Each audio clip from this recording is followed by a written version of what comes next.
Keluarga ini mengikatkan tali rami panjang di pinggang saat keluar rumah karena sang ibu memperingatkan bahwa dunia luar penuh monster berbahaya, hanya rumah tua berjimat dan tali penghubung itu yang bisa melindungi mereka. Sebelum mencari makan, ibu mengingatkan agar tali jangan dilepas supaya monster tidak merasuki mereka. Meski belum pernah melihat monster, kedua anak itu percaya pada ibu. Saat berpencar mencari makanan musim dingin, mereka segera mengantongi apapun yang ditemukan. Hasilnya banyak. Mike menemukan ulat gemuk, menembak tupai dengan ketapel, dan menangkap seekor kodok. Semua itu adalah sumber nutrisi yang sangat langka. Adiknya Peter kurang beruntung, ia hanya menemukan satu sarang burung. Saat berhasil memanjat, anak burungnya sudah terbang. Kecewa, ia tiba-tiba melihat sebutir telur tak jauh dari sana. Peter ingin mengambilnya, tapi talinya kurang panjang.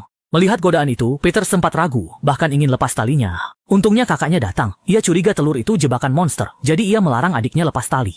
Peter marah dan ingin membalas kakaknya, lalu ia menginjak tali Mike. Akibatnya, Mike jatuh terguling ke lereng, kaki terkilir, dan parahnya, talinya juga terlepas. Sadar bikin masalah, Peter meniup peluit panggil ibunya. Dengar itu, sang ibu menuju sumber suara. Namun tiba-tiba terdengar desisan aneh dari hutan. Mike takut dan tutup telinga. Genting, Peter turun membantu kakaknya kabur. Saat sibuk, mereka tak sadar bahaya mendekat dari belakang. Untung ibu tiba, tapi dari sisi lain saat tali habis. Melihat anaknya terancam, dia memotong tali, menarik mereka ke lereng, lalu mengambil tali rami untuk melindungi mereka hingga selamat. Namun, saat Peter menengadah, ia tak melihat makhluk itu. Membuatnya mulai meragukan ibunya. Di rumah, sang ibu menyuruh mereka berlutut dan melafalkan mantra penolak roh jahat. Mereka bingung, tapi karena ibu mengancam dengan pisau, mereka pun patuh. Usai memastikan anak-anaknya aman, ibu menurunkan pisau. Ia lalu memeriksa luka Mike yang bengkak parah. Karena tak ada obat, ibu hanya mengoleskan minyak urut. Biar mereka paham ngerinya monster itu, sang ibu mulai menceritakan masa lalunya. Saat kecil, ia melihat gadis terjepit di lubang pohon hutan. Gadis itu berteriak minta tolong, tapi ia di luar jangkauan ibunya. Ia tahu itu tipuan monster, maka ia tak menolongnya.